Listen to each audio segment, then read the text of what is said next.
कराची के साथ नाइंसाफियों का सिलसिला जारी है। ये चालान के जरिए शहरियों को 1000 रुपए के चालान शहरी फैसले पर इंतहाई नाखुश दिखाई दिए।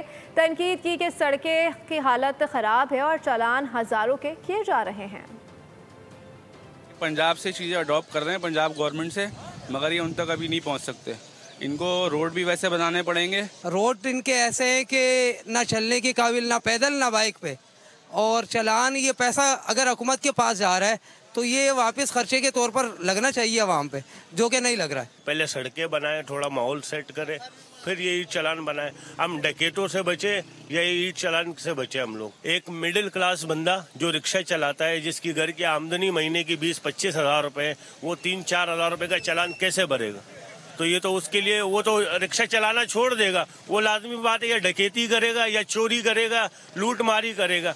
3-4 हज़ार का चालान तो उससे भरा नहीं जाएगा। उसका घर का खर्चा रोज का 500 रुपए, तो वो 3 हज़ार का चालान कैसे भरेगा? सब्सक्राइब करें और बेल दबाएं ताकि कोई खबर रह न जाए।